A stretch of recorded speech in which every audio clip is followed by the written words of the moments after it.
बंदी छोड़ सतगुरु रामपाल जी परमेश्वर जी की जय हो।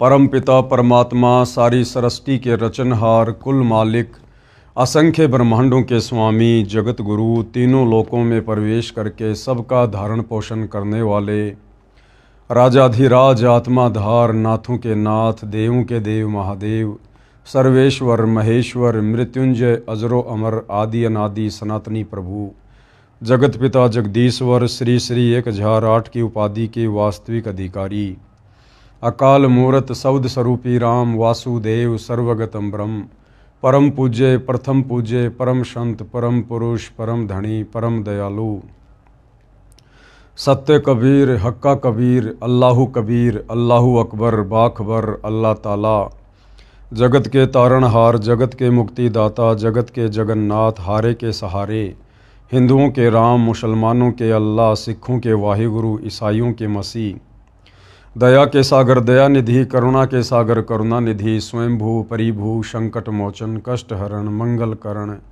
दुख भंजन, अविगत कबीर, निर्विकार निर्विषम परमात्मा, अलय अलेख सतगुरु, आदि अनादि सतगुरु, असली मर्यादा पुरुषोत्तम, असली राम, असली कृष्ण, असली घनश्याम, असली मुरारी, राजाओं के राजा, महाराजाओं के महाराजा, शहंशाहों के शहंशाह, सम्राटों के सम्राट, भगवानों के भगवान, अल्लाहों के अल्लाह, प्रभुओं के प्रभु, मसीहाओं के मसीह, सच्चे वाहिगुरु, बाबाओं के बाबा, पीरों के पीर, सेठों के सेठ, जगत सेठ, सावड़सा सेठ, सर्वगुण संपन्न, अनंत कोटि कलाओं के स्वामी, अनंत कोटि ब्रह्मांडों के नायक, योगियों में महायोगी, ध्यानियों में महाध्यानी, सिद्धों में परम सिद्ध, ज्ञानियों में तत्वज्ञानी, ब्रह्म ज्ञानी, महाज्ञानी, परम ज्ञानी, सर्वश्रेष्ठ ज्ञानी, विज्ञानी, युवा कबीर, समर्थ कबीर, असमवात, अमित ओजा, सच्चे रहनुमा, करीम अल्लाह, सुभान अल्लाह, दुनिया के अंतिम पैगंबर,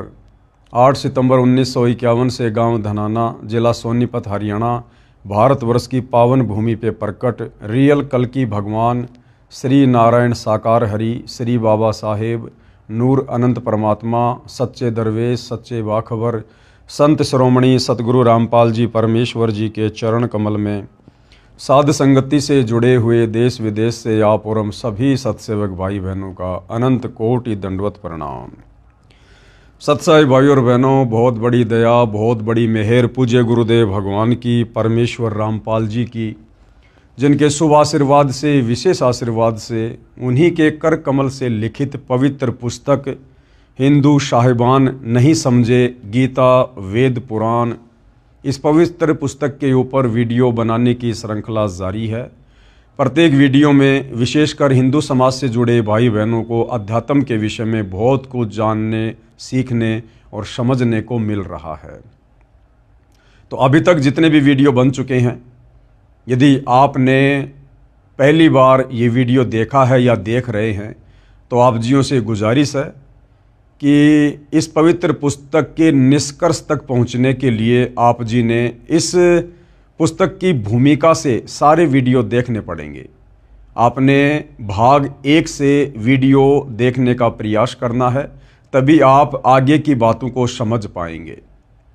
तो भाई और बहनों, पिछले वीडियो में पूज्य गुरुदेव भगवान ने हमें इन पुराणों के विषय में बताया, समझाया, साथ में सतयुग से लेकर त्रेता द्वापर ये जितने भी साधु संत महात्मा ऋषिजन थे, जिनके बड़े बड़े नाम थे, बड़ी बड़ी महिमा थी, जिनकी हम कथाएं सुना करते थे कि फला फला ऋषि ने सातों समुद्रों का पानी पी लिया, वशिष्ठ ऋषि ने ये चमत्कार कर दिया, विश्वामित्र ने ऐसा कारनामा कर दिया, दुर्वासा ऋषि ने अपने एक वचन से 56 करोड़ यादुओं का नाश कर दिया, और हम इनको बहुत बड़े सूरमा माना करते थे, सूरमा समझा करते थे। जबकि अब पूज्य गुरुदेव भगवान ने आकर अपने सत्संगों में और हिंदू साहिबान नहीं समझे गीता वेद पुराण इस पवित्र पुस्तक में हमें इनकी जड़ बताई कि इन साधु संत महात्माओं को, ऋषियों को, श्री रामचंद्र जी के गुरु वशिष्ठ जैसों को, विश्वामित्र जैसों को, श्री कृष्ण जी के गुरु दुर्वासा जैसे ऋषियों को वेदों के बारे में, गीता के बारे में या अध्यात्म के बारे में कै ख गै का भी ज्ञान नहीं था। वेदों का हवाला देकर ये लोग केवल उआ बाई बका करते थे। और उस समय इस ब्राह्मण वर्ग को ही शिक्षा ग्रहण करने का अधिकार था, आम जन को शिक्षा ग्रहण करने का अधिकार नहीं था, जिसके चलते आम जन इन शास्त्रों में क्या लिखा हुआ है अध्यात्म के विषय में हम नहीं जान पाते थे। और जैसा भी ये हमारे धर्मगुरु, धर्म के मार्गदर्शक, ऋषि मुनि हमें बता दिया करते थे, हम लोग इनको परम विद्वान मानकर, संस्कृत के ज्ञाता मानकर, वेदों के मर्मज्ञ मानकर इनकी बातों पर विश्वास कर लिया करते थे।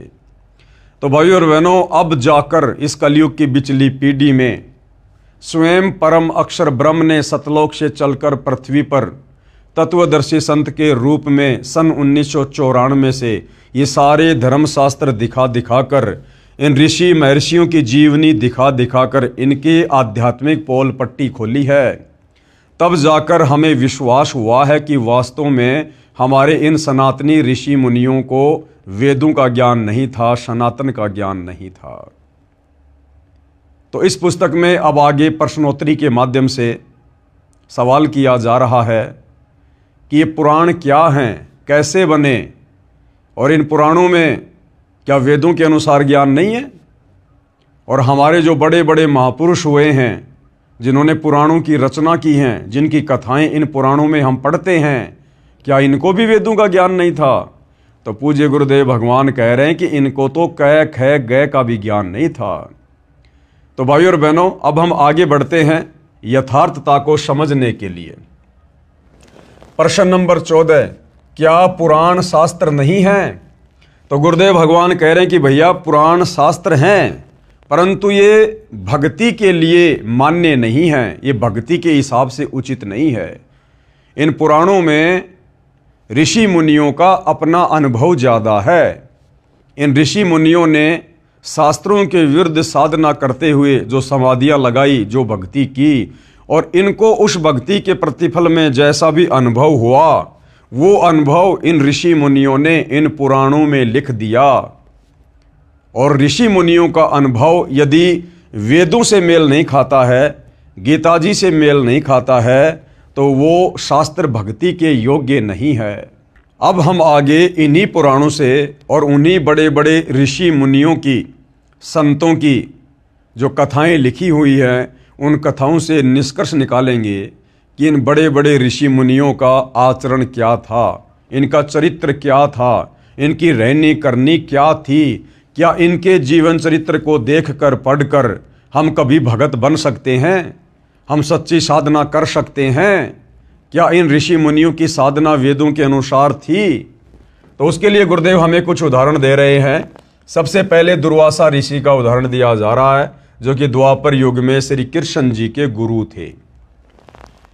एक बार पांडव वनवास में थे। दुर्योधन के कहने से दुर्वासा ऋषि 88,000 ऋषियों को लेकर पांडवों के यहाँ गया। मन में दोष लेकर गया था कि पांडव मेरी मन इच्छा अनुसार भोजन करवा नहीं पाएंगे, मैं उनको श्राप दे दूंगा और वे नष्ट हो जाएंगे।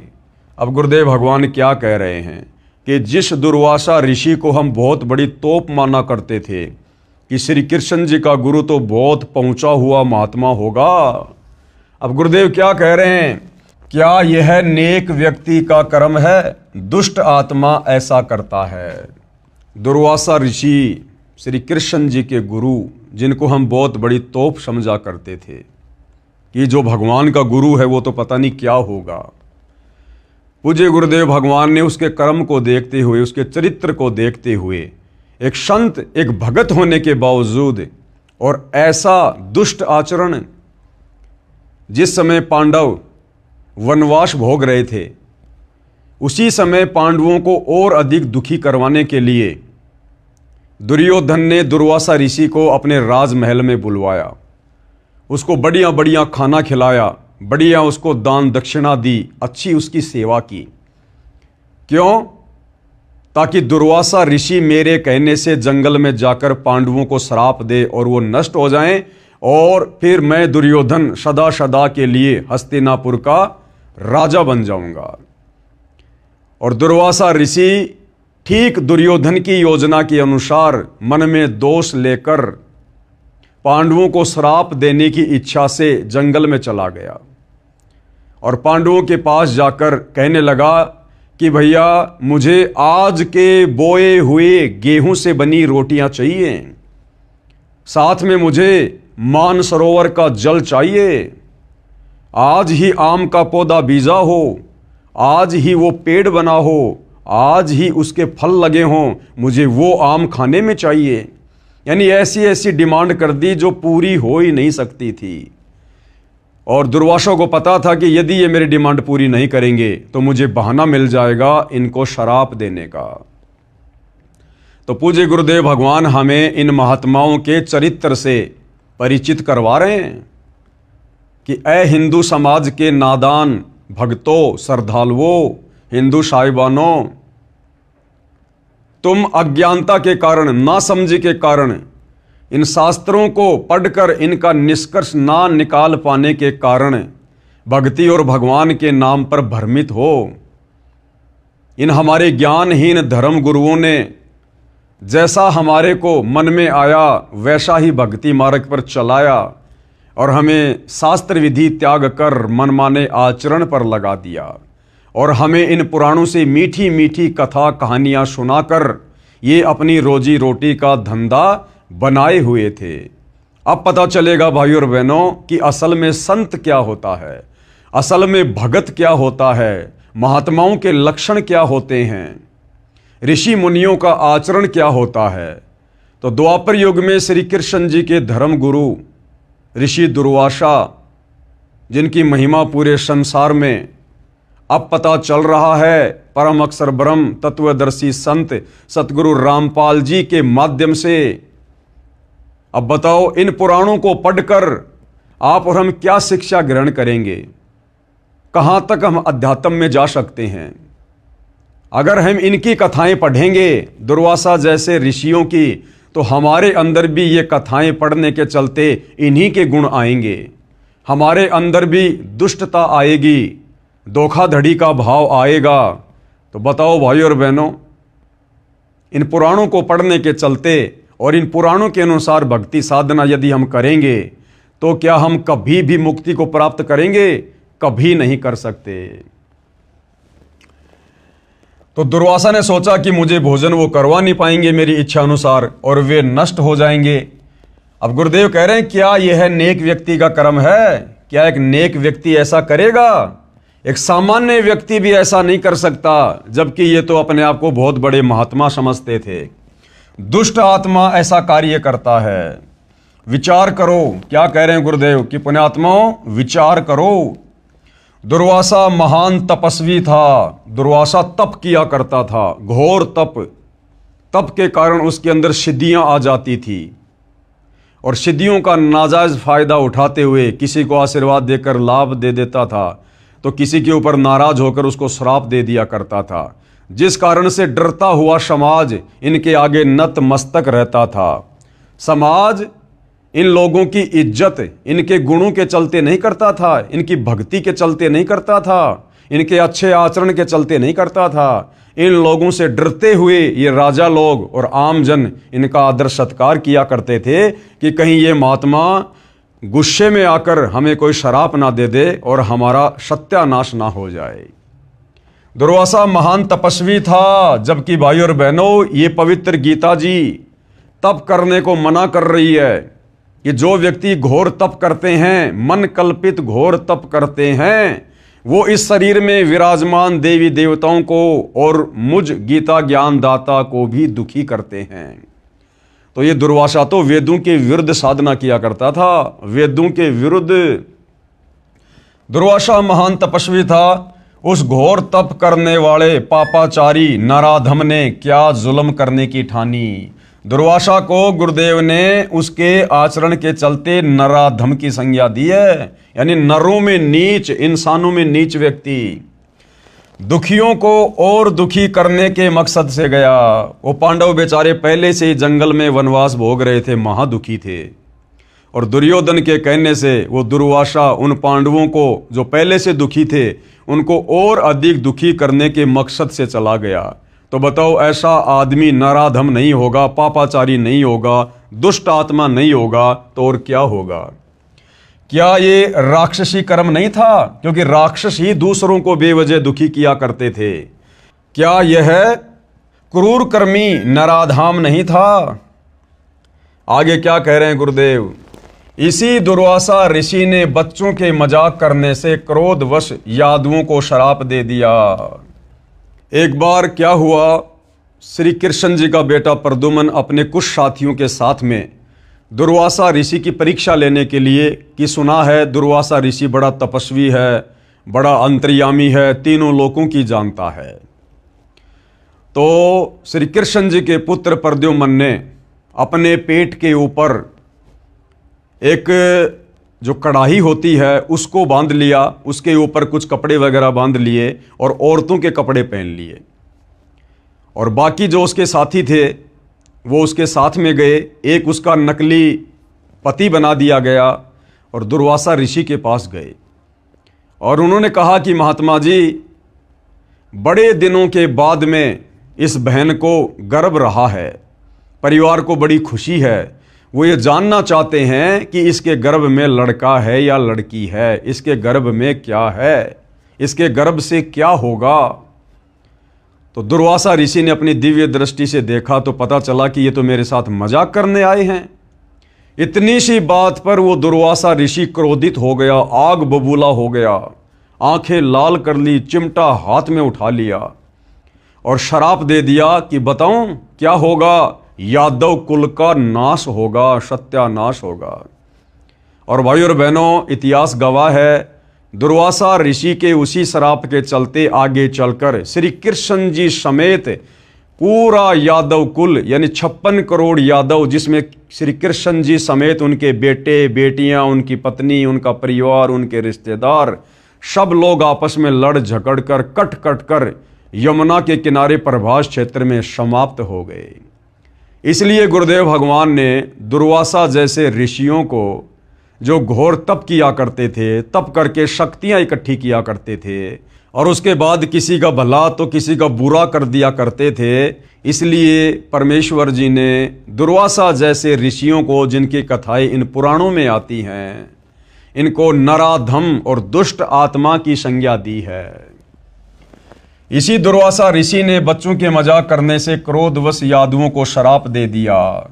बताओ, गलती तो करी कुछ एक बच्चों ने, 5-7 बच्चों ने, और श्राप दे दिया 56 करोड़ यादवों को। गलती 3-4 बच्चों ने, यानी प्रद्युम्न पुत्र श्री कृष्ण आदि ने की, और श्राप पूरे यादव कुल का नाश होने का दे दिया। दुर्वासा के श्राप से 56 करोड़, यानी 56 करोड़ यादव आपस में लड़कर मर गए। श्री कृष्ण जी भी मारे गए। क्या ये राक्षसी कर्म दुर्वासा का नहीं था? और ऐसे राक्षसी कर्म करने वाले संतों की, महंतों की, ऋषियों की कथाएं सुनकर क्या हम मोक्ष प्राप्त कर सकते हैं? इसलिए भाइयों और बहनों, ये जो पुराण हैं, इन पुराणों की कथाएं, इन पुराणों का ज्ञान वेदों के विरुद्ध है, गीता जी के विरुद्ध है, और इनके ऊपर अमल करने से हम कभी भी अध्यात्म की ऊंचाइयों को नहीं छू सकते। अन्य पुराणों की रचना करने वाले ऋषियों के कारनामे सुनो, अन्य कर्म पुराण की रचना करने वाले ऋषियों के सुनो। वशिष्ठ ऋषि ने एक राजा को राक्षस बनने का श्राप दे दिया। वशिष्ठ ऋषि जो त्रेता युग में विष्णु अवतार श्री रामचंद्र जी के गुरु थे, सोचिए उनका कितना बड़ा आदर सम्मान होगा, कितनी महिमा होगी। 3 लोक के स्वामी विष्णु अवतार रामचंद्र जी के गुरु, और उनके कर्म दुष्ट आत्मा जैसे, नराधम जैसे। वशिष्ठ ऋषि ने एक राजा को राक्षस बनने का श्राप दे दिया। वह राक्षस बनकर दुखी हुआ। वशिष्ठ ऋषि ने एक अन्य राजा को इसलिए मरने का श्राप दे दिया जिसने ऋषि वशिष्ठ से यज्ञ अनुष्ठान न करवाकर अन्य से करवा लिया। गुरुदेव ने सत्संग में बताया कि एक समय एक राजा ने यज्ञ करवाना था, और यज्ञ करवाने के लिए वो राजा पहले वशिष्ठ ऋषि के पास गया। तो वशिष्ठ ऋषि ने कहा कि भैया मेरे पास तो पहले से एडवांस बुकिंग है, मैं तेरा यज्ञ 1 साल के बाद करूंगा। राजा वापस आ गया। राजा ने सोचा कि वशिष्ठ जी को तो काफ़ी समय लगेगा, चलो मैं किसी दूसरे ब्राह्मण से, दूसरे ऋषि से यज्ञ करवा लेता हूँ। उसने दूसरे ऋषि से यज्ञ करवा लिया। उधर से वशिष्ठ ऋषि भी आ गया कि चलो भाई, वो राजा आया था, उसका यज्ञ करने के लिए चलते हैं। वहाँ आने के बाद वशिष्ठ को पता चला कि राजा ने तो यज्ञ करवा लिया, राजा का तो यज्ञ चल रहा है। इतनी सी बात से नाराज होकर दान दक्षिणा के चक्कर में, मान बढ़ाई के चलते, और वशिष्ठ ने उस राजा को श्राप दे दिया कि तेरी मृत्यु होगी। बताओ भाई और बहनों, ये भक्तों के लक्षण हैं, ये संतों के लक्षण है, ये ऋषि मुनियों के लक्षण है। अब सोचो, ऐसे ऋषि वशिष्ठ ने अपने शिष्य श्री रामचंद्र जी को भला क्या शिक्षा दी होगी। फिर उस राजा ने भी वशिष्ठ ऋषि को श्राप दे दिया, क्योंकि भक्ति कमाई तो राजाओं के पास भी होती थी। उस राजा ने भी वशिष्ठ को मरने का श्राप दे दिया। उधर से राजा ने भी शरीर छोड़ दिया, और फिर वशिष्ठ ऋषि को जो श्राप लगा था उसके चलते वशिष्ठ ऋषि को भी मरना पड़ा, उसने भी अपना शरीर छोड़ा। फिर दोबारा से कैसे उनको पुनर्जन्म मिला, उसकी कथा यहां गुरुदेव बता रहे हैं इन पुराणों में। वशिष्ठ ऋषि ने एक अन्य राजा को इसलिए मरने का श्राप दे दिया जिसने ऋषि वशिष्ठ से यज्ञ अनुष्ठान न करवाकर अन्य से करवा लिया। उस राजा ने वशिष्ठ ऋषि को मरने का श्राप दे दिया। दोनों की मृत्यु हो गई। वशिष्ठ जी का पुनः जन्म इस प्रकार हुआ जो पुराण कथा है। अब देखना भाई और बहनों, फिर दोबारा से वशिष्ठ ऋषि जी का जन्म कैसे हुआ। दो ऋषि जंगल में तपस्या कर रहे थे, ऊपर से एक मेनका आ गई, उर्वशी आ गई, अति सुंदर थी।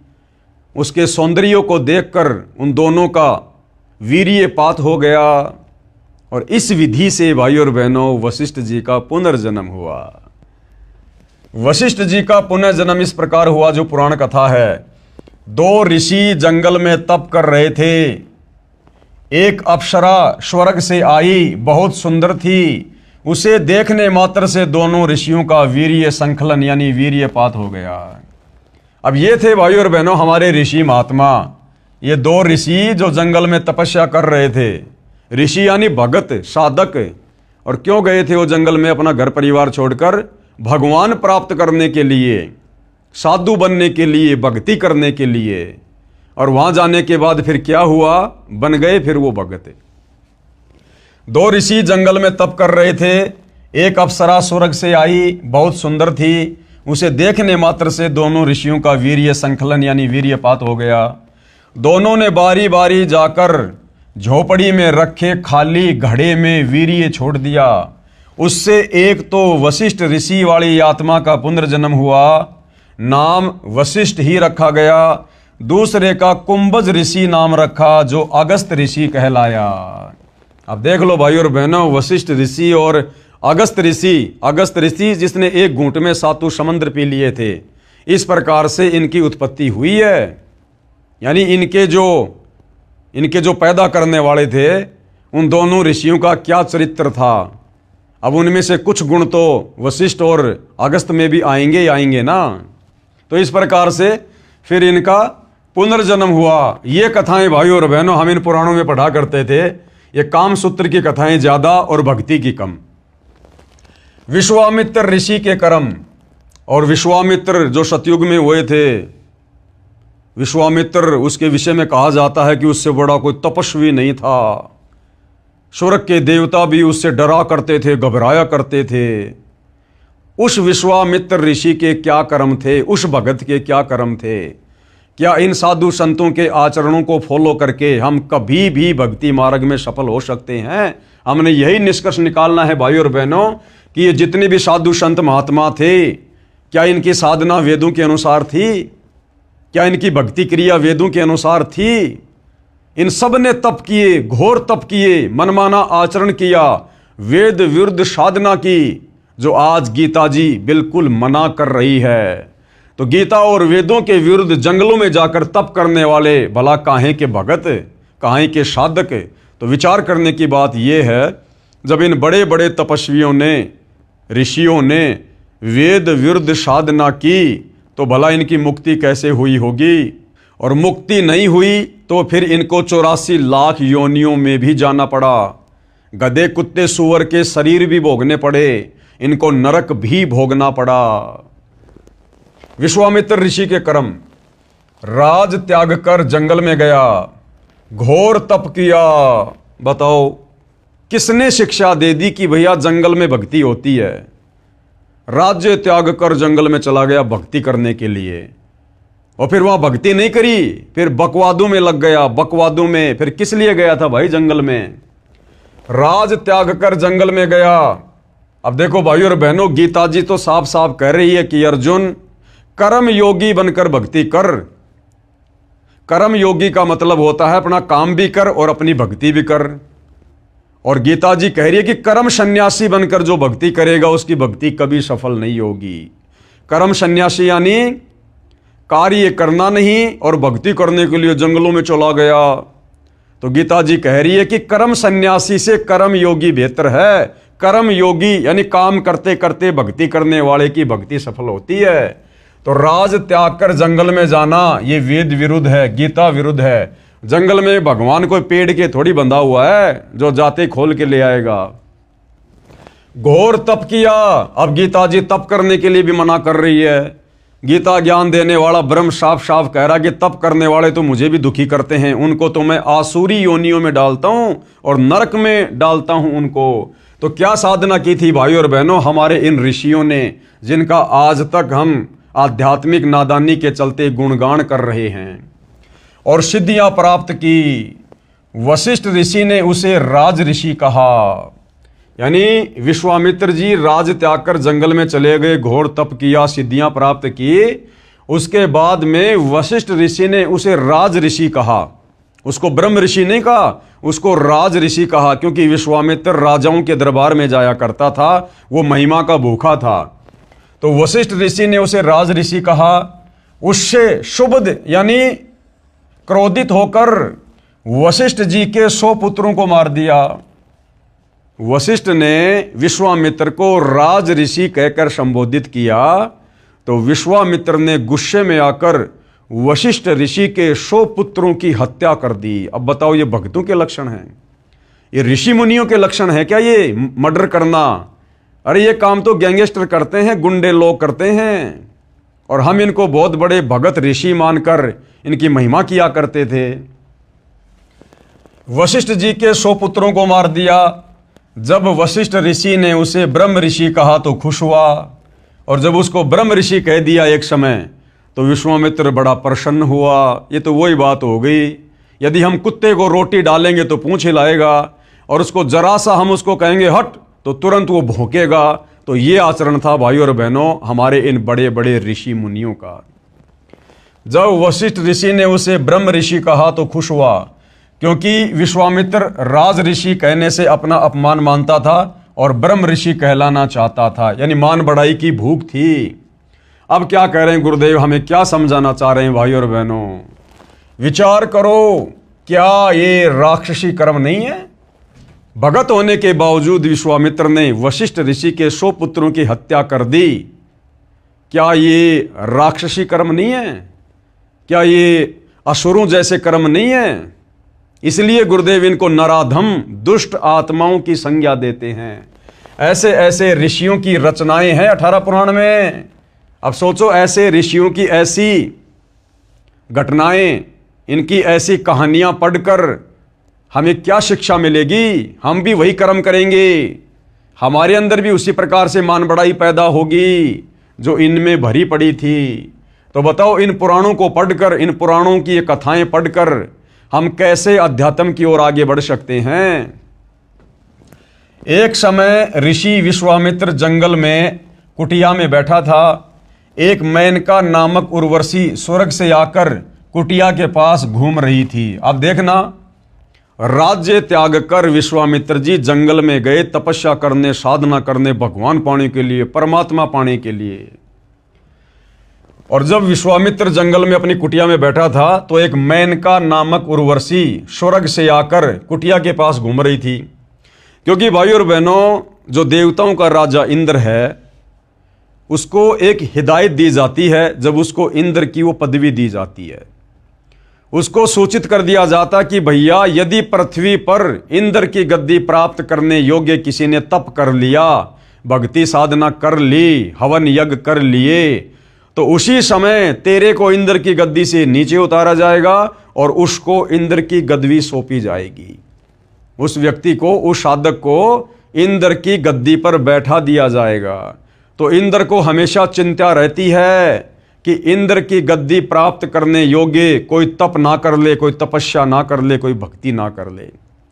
तो वो अपने हलकारों को, अपने एजेंटों को इस पृथ्वी पर गुप्त रूप में इस प्रकार की जानकारी इकट्ठा करने के मकसद से और उन तपस्वियों के तप को खंडित करवाने की दृष्टि से भेजता रहता है। यानी हमने जो पढ़ा था ना गीता अध्याय 9 श्लोक नंबर 25 में कि पितरों को पूजने वाले पितरों को प्राप्त होंगे, भूतों को पूजने वाले भूत बनेंगे और देवताओं को पूजने वाले देवताओं के पास जाएंगे। तो देवताओं की पूजा करने वाले इस प्रकार से देवलोक में चले जाते हैं और वहां फिर ये देवता लोग, वहां के राजा लोग फिर उनका मिसयूज करते हैं। मिसयूज कैसे? जैसे विश्वामित्र जी जंगल में अपनी कुटिया में बैठा था, तप करने के मकसद से जंगल में आया था। उधर से इंद्र को किसी ने सूचना दे दी, उसके हलकारे ने, उसके सैनिक ने, कि भैया ऐसे ऐसे विश्वामित्र घोर तप कर रहा है।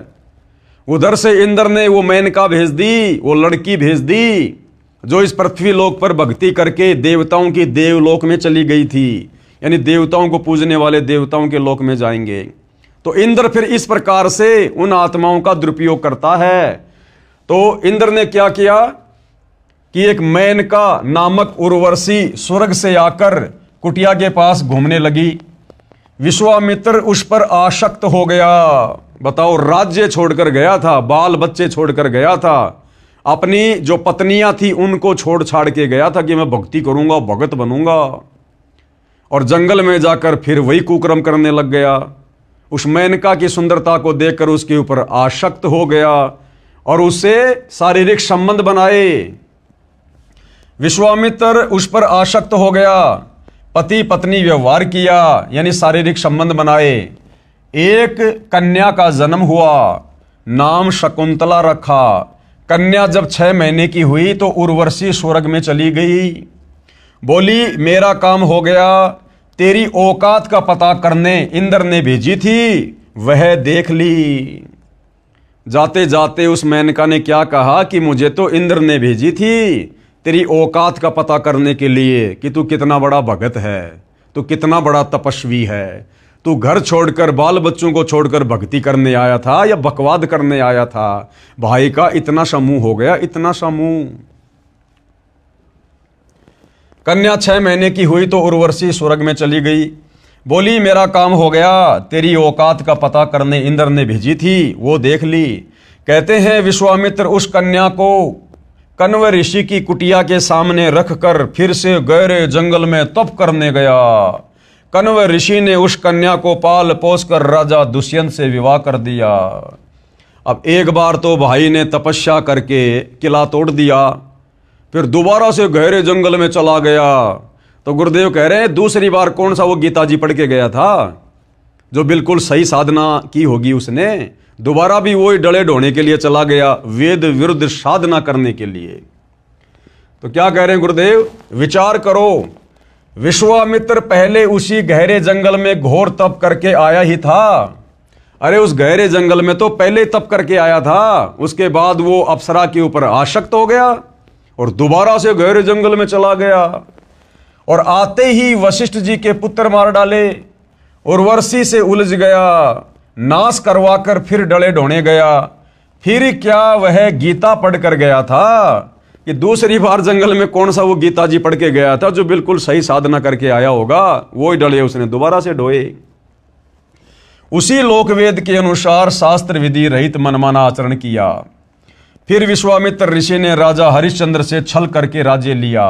बताओ, फिर विश्वामित्र ने राजा हरिश्चंद्र से छल करके, धोखा करके और उसका राज्य छीन लिया।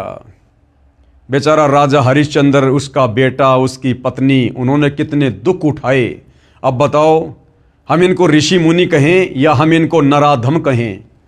इनको साधु संत कहें या इनको पापात्मा कहें। क्या एक भगत, एक ऋषि कभी किसी को दुखी कर सकता है? कभी किसी के ऊपर इस प्रकार से पीड़ाओं का दौर शुरू कर सकता है? तो भाइयों और बहनों, ये सारी की सारी कथाएं इन पुराणों में लिपिबद्ध हैं और इन कथाओं को ये हमारे धर्म गुरु हमें बड़े लतीफ़ेदार तरीके से सुनाया करते थे, ढोलक पेटी की तर्ज पर, और हम बड़े प्रसन्न हुआ करते थे। वाह वाह वाह। आज सतगुरु रामपाल जी ने हमारी ज्ञान वाली आंखें खोलकर शास्त्र अनुकूल सत भक्ति देकर अब हमें समझाया है, अब हमारी समझ में आया है कि ये जितने भी साधु संत महात्मा थे, ऋषि मुनि थे, जो वेद विरुद्ध साधना किया करते थे, घर त्याग कर, परिवार त्याग कर, ये तो केवल डले ढोया करते थे, डले। भक्ति नाम की कोई चीज़ नहीं थी इनके पास। ये तप करके, क्योंकि तप करने से सिद्धियां आ जाती हैं, सिद्धियां प्राप्त करके किसी का भला कर देते थे, किसी का बुरा कर दिया करते थे, और इस प्रकार जनता में भय व्याप्त करके, एक डर का माहौल पैदा करके ये राजाओं से बख्शिश ले लिया करते थे, राज दरबारों में पड़े रहा करते थे उनके धर्म गुरु बनकर। तो ये था हमारे इन ऋषि मुनियों का, तपस्वियों का चरित्र, जो आज सतगुरु रामपाल जी ने सर्व के समक्ष इन्हीं के जीवन चरित्र से, इन पुराणों से निकाल कर दिखा दिया है। फिर विश्वामित्र ऋषि ने राजा हरिश्चंद्र से छल करके राज्य लिया। राजा हरिश्चंद्र, उसकी पत्नी तारावती तथा पुत्र रोहतास के साथ अत्याचार किए। उसके बाद भाइयों और बहनों, अगस्त ऋषि का चमत्कार। अगस्त ऋषि और वशिष्ठ ऋषि किस प्रकार से पुनर्जन्म को प्राप्त हुए थे, आपने पढ़ लिया होगा। तो अगस्त ऋषि ने फिर क्या चमत्कार किया और उसकी महिमा बन गई। एक अगस्त ऋषि हुआ है जो कुंभज से जन्मा था, कुंभज से। उसने तप करके सिद्धियां प्राप्त की। अगस्त ऋषि ने भी तप किया, और तप करना वेदों के विरुद्ध है, गीता जी के विरुद्ध है, और जो व्यक्ति गीता और वेदों के विरुद्ध साधना करेगा उसका मोक्ष नहीं, उसकी मुक्ति नहीं, उसका जन्म मरण का झंझट समाप्त नहीं हो सकता। वो लक 84 में धक्के खाएगा ही खाएगा। तो अगस्त ऋषि, जिसकी इतनी बड़ी महिमा थी, वो भी वेद विरुद्ध साधना किया करता था। उसने तप करके सिद्धियां प्राप्त की, 7 समुद्रों को एक घूंट में पी लिया, फिर वापस भर दिया अपनी महिमा बनाने के लिए। क्या ये मुक्ति है? ऐसे ऐसे ऋषियों की अपनी विचारधारा इन पुराणों में है। पुराणों में जो ज्ञान वेदों व गीता से मेल नहीं करता वह लोक वेद है, यानी सुनी सुनाई बात है, उसे त्याग देना चाहिए, छोड़ देना चाहिए। इन ऋषियों से प्राप्त लोक वेद को वर्तमान पवित्र हिंदू धर्म के वर्तमान धर्म प्रचारक, गीता मनीषी, आचार्य तथा शंकराचार्य व महामंडलेश्वर प्रचार कर रहे हैं। इस कूड़े ज्ञान को, इस अज्ञान को, जो कि वेद विरुद्ध है, गीता जी के विरुद्ध है, मुक्ति मार्ग के विरुद्ध है, ये हमारे वर्तमान के तमाम आचार्य, शंकराचार्य, धर्म गुरु, मंडलेश्वर प्रचार करते हुए फिर रहे हैं। तो विचार करो भाइयों और बहनों, फिर हमारे वर्तमान के धर्म गुरुओं को, आचार्य और शंकराचार्यों को भला कहां से मुक्ति का ज्ञान प्राप्त है? अरे जो हमारे वर्तमान के धर्म गुरु वेद विरुद्ध साधना करने वाले, इन ऋषि मुनियों की कथाओं से युक्त इन पुराणों का प्रचार प्रसार करते फिर रहे हैं, तो उन वर्तमान के धर्म गुरुओं को भला फिर कहां ज्ञान है जो उनके अनुसार भक्ति साधना करके हम लोग मुक्ति प्राप्त कर लेंगे। इन ऋषियों से प्राप्त लोक वेद को वर्तमान पवित्र हिंदू धर्म के वर्तमान धर्म प्रचारक, गीता मनीषी, आचार्य तथा शंकराचार्य व महामंडलेश्वर प्रचार कर रहे हैं, तथा हिंदू धर्म के अनुयायी यानी हिंदू उसी अज्ञान को ढो रहे हैं जो गीता में मनमाना आचरण बताया है, अर्थात व्यर्थ साधना कही है। अब पुनः उसी विषय पर चर्चा करता हूं कि हिंदू साहिबान नहीं समझे निर्मल गीता ज्ञान। यानी अब तो धीरे धीरे हिंदू समाज से जुड़े भाई बहनों को ये बात समझ में आ जानी चाहिए कि आज से पहले हमारे पूर्वज, हमारे धर्म गुरु क्या भक्ति साधना किया करते थे, और उस वेद विरुद्ध भक्ति साधना करने के चलते उनकी क्या गति हुई होगी या दुर्गति हुई होगी।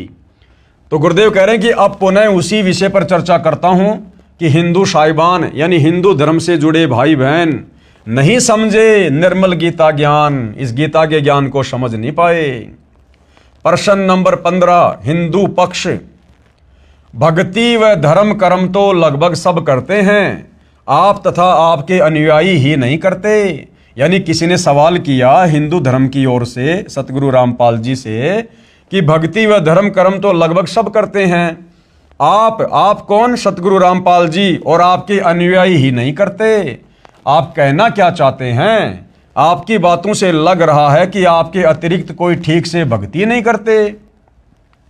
तो गुरुदेव ने क्या उत्तर दिया? यह सही है कि जो आप कह रहे हैं ना, ये बिल्कुल सत्य बात है। दास रामपाल दास यही कहता है कि विश्व में कोई भी गुरु मेरे अतिरिक्त शास्त्रोक्त साधना न तो स्वयं करता है और न ही अपने अनुयायियों से करवाता है। ये परम सत्य है, क्योंकि उनको अपने अपने शास्त्रों का ज्ञान ही नहीं है। किनको? हिंदू धर्म गुरुओं को। उनको अपने अपने शास्त्रों का यानी गीता और वेदों का ज्ञान ही नहीं है। आप निम्न बातें नोट करो और बताओ। प्रश्न नंबर 16, क्या आप बता सकते हैं गीता अध्याय 18 श्लोक 62 में गीता बोलने वाले प्रभु ने अपने से अन्य किस परमेश्वर की शरण में जाने को कहा है? तो गुरुदेव ने सवाल किया कि भैया क्या आप और आपके धर्मगुरु बता सकते हैं कि गीता का ज्ञान देने वाले भगवान ने, जिसको तुम श्री कृष्ण जी कहते हो, विष्णु कहते हो, असल में वो ब्रह्म है जो श्री कृष्ण जी के शरीर में प्रेत की तरह प्रवेश करके महाभारत के युद्ध में गीता जी का ज्ञान बोल रहा है।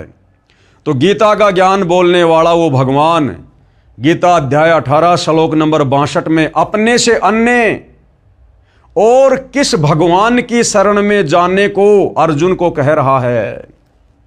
क्या पता है तुम्हारे धर्मगुरुओं को?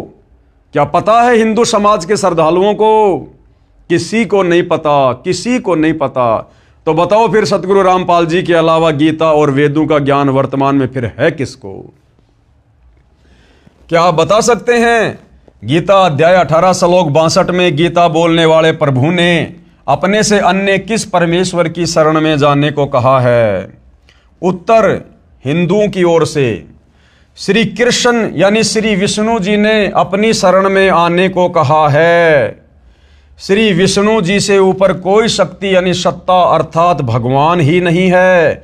फिर अपने से अन्य की शरण में जाने को कहने का प्रश्न ही नहीं है। प्रश्न नंबर 17 यानी हिंदुओं से फिर सवाल किया गया है कि आपको शास्त्रों का ज्ञान नहीं है, इसलिए आप ऐसी बातें कह रहे हो। अन्यथा गीता अध्याय 18 श्लोक नंबर 62 में गीता ज्ञान देने वाले भगवान ने, जिसे आप श्री कृष्ण समझो या विष्णु समझो, साफ साफ कह रहा कि अर्जुन, अगर तुझे जन्म मरण से पूर्णतया छुटकारा चाहिए तो उस परम अक्षर ब्रह्म की शरण में चला जा, उस सनातन परम धाम को प्राप्त कर और उसके लिए अध्याय 4 श्लोक नंबर 34 के अनुसार किसी तत्वदर्शी संत की खोज कर ले। भैया मेरे पास वो भक्ति नहीं है। तो प्रश्न 17, आपको शास्त्रों का ज्ञान नहीं है इसलिए आप ऐसी बातें कह रहे हो। उत्तर हिंदू पक्ष अब उत्तर दे रहा है कि मैं 40 वर्ष से धार्मिक ग्रंथों गीता व पुराणों को पढ़ता आ रहा हूं, मुझे पूर्ण ज्ञान है। प्रश्न 18 हिंदू पक्ष की ओर से, प्रमाण दिखाओ जो बातें आप कह रहे हो कि श्री विष्णु जी से ऊपर श्री देवी जी व उससे ऊपर काल ब्रह्म है, काल ब्रह्म से ऊपर परम अक्षर ब्रह्म है। तो उत्तर दे रहे हैं गुरुदेव भगवान, आप झूठ कह रहे हो कि श्री विष्णु जी से ऊपर कोई परमात्मा यानी शक्ति नहीं है। गुरुदेव भगवान कह रहे हैं कि हे नादान, श्री विष्णु जी से ऊपर तो बहुत शक्तियां हैं। अब ये प्रमाण करके दिखाएंगे गुरुदेव भगवान हिंदू शास्त्रों से। पेश है प्रमाण के लिए संक्षिप्त श्रीमद् देवी भागवत पुराण के प्रथम स्कंद के अध्याय 4 पेज नंबर 44 और 45 की फोटोकॉपी, जिसमें श्री विष्णु जी ने कहा है कि मैं देवी दुर्गा अष्टंगी की भक्ति करता हूं। जो हिंदू भाई ये कहते हैं ना कि श्री विष्णु जी से ऊपर और कोई भगवान नहीं, कोई परमात्मा नहीं है, ये अजन्मा है, अनादि है, सर्वेश्वर है, महेश्वर है, तो भैया हमारे धर्मशास्त्रों में श्रीमद् देवी भागवत पुराण प्रथम स्कंद चौथा अध्याय पेज नंबर 44 और 45 इसकी फोटो कॉपी दिखाई जा रही है भाई, जिसमें श्री विष्णु जी स्वयं स्वीकार कर रहे हैं कि मैं देवी दुर्गा से ऊपर किसी को परम शक्ति नहीं मानता। यानी मेरे से ऊपर तो देवी दुर्गा है और देवी दुर्गा से ऊपर मैं किसी को परमात्मा नहीं मानता, और मैं तो खुद देवी दुर्गा की भक्ति करता हूं। तो विष्णु जी से ऊपर तो देवी दुर्गा हो गई। फिर आगे चलकर देवी दुर्गा कह रही है कि मेरी भक्ति भी छोड़ दो, तुम ब्रह्म की भक्ति करो, ब्रह्म की भक्ति जो कि ब्रह्मलोक में रहता है, ओम उसका मंत्र है। फिर आगे चलकर गीता में वो ब्रह्म भी अध्याय 18 श्लोक नंबर 62 में मना कर रहा कि भैया अगर पूर्ण मुक्ति चाहिए तो परम अक्षर ब्रह्म की शरण में जा। तो ये है भाइयों और बहनों श्रीमद् देवी भागवत पुराण पहला स्कंद चौथा अध्याय, और इसका पेज नंबर है ये 44। ब्रह्मा जी ने पूछा, प्रभु, यानी एक बार श्री ब्रह्मा जी ने विष्णु जी से पूछा, जब विष्णु जी तपस्या कर रहे थे तो ब्रह्मा जी ने पूछा, प्रभु आप देवताओं के अध्यक्ष, जगत के स्वामी और भूत भविष्य एवं वर्तमान सभी जीवों के एकमात्र शासक हैं।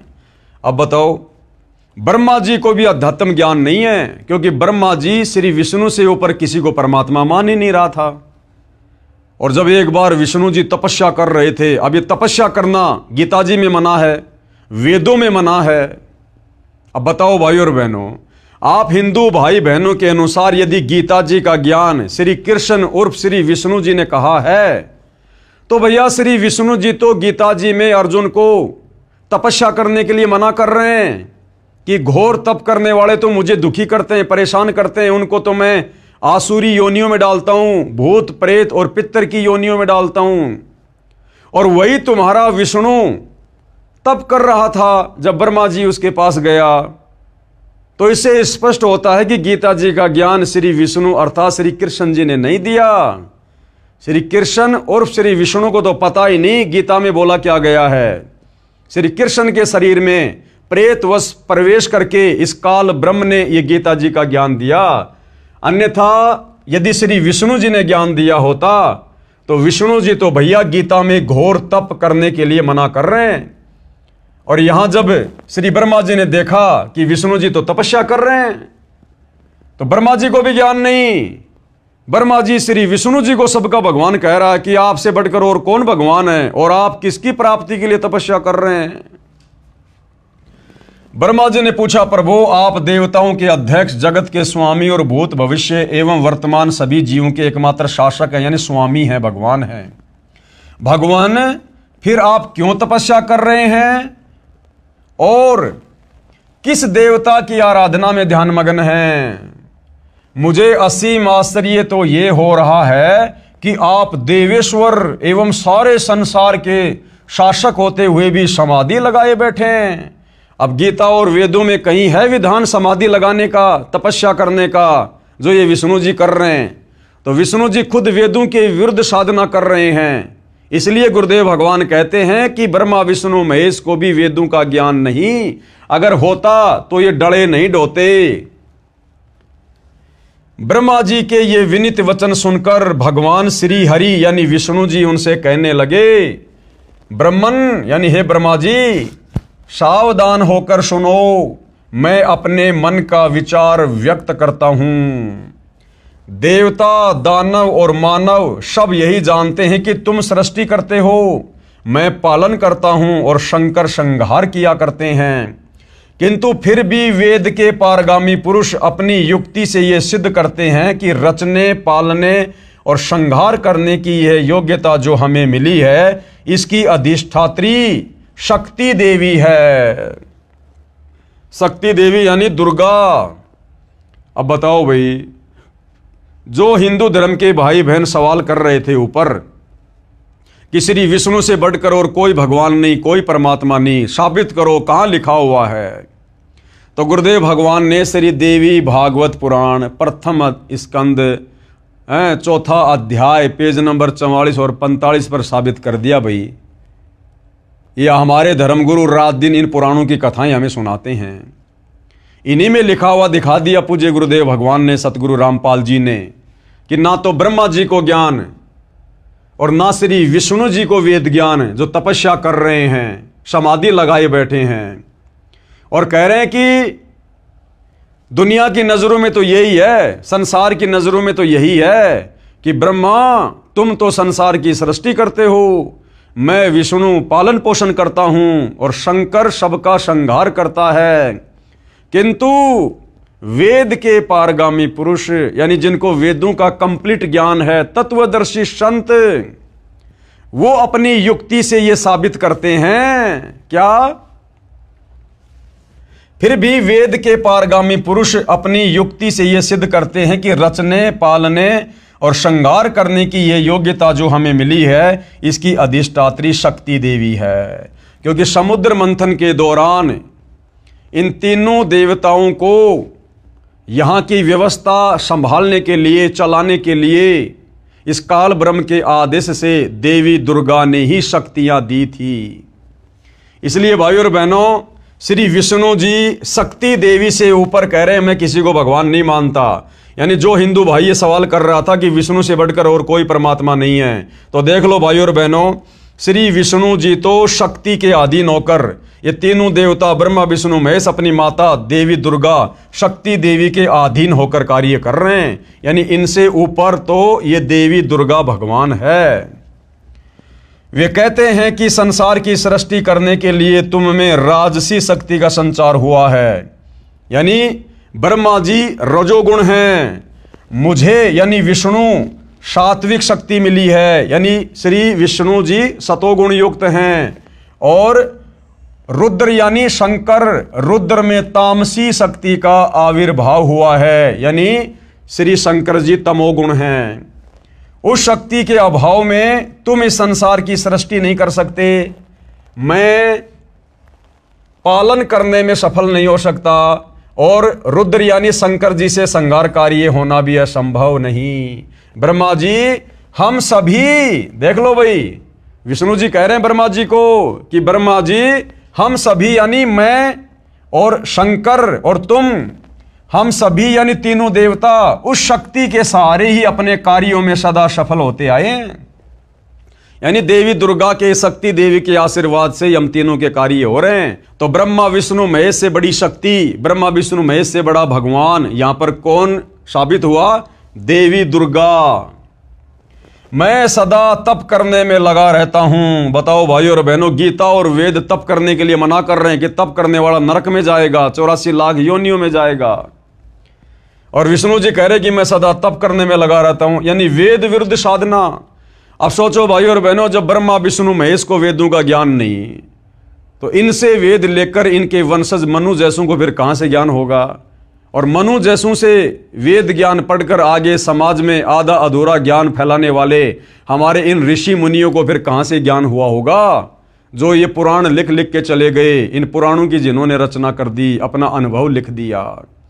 इसलिए भाइयों और बहनों, अध्यात्म के नाम पर, भक्ति और भगवान के नाम पर, सत्य साधना के नाम पर पूरा संसार विचलित है, पूरा संसार। अब दोबारा से सतगुरु रामपाल जी इस अध्यात्म को उठा रहे हैं।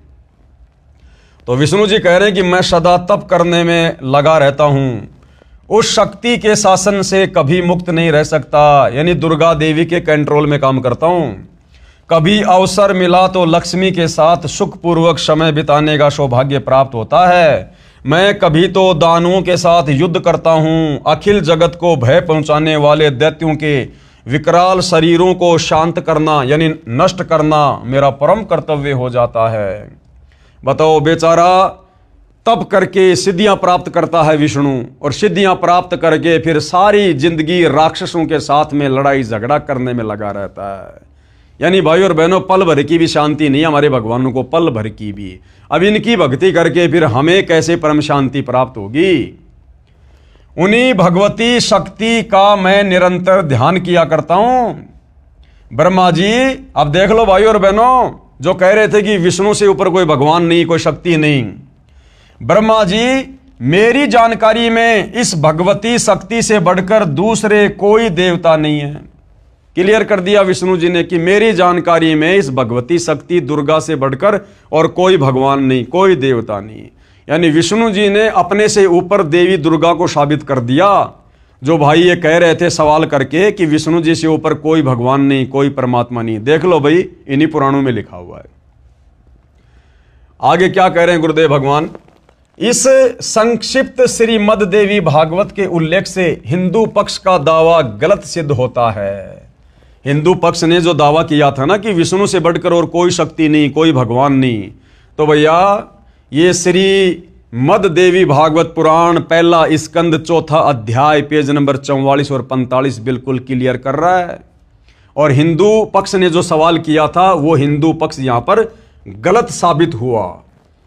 इस संक्षिप्त श्रीमद देवी भागवत के उल्लेख से हिंदू पक्ष का दावा गलत सिद्ध होता है कि श्री विष्णु जी से ऊपर कोई भगवान नहीं है, क्योंकि श्रीमद देवी भागवत देवी पुराण के प्रथम स्कंद के अध्याय 4 में प्रमाण है कि एक बार श्री ब्रह्मा जी ने श्री विष्णु जी को महान तप करते हुए देखकर प्रसन्न किया।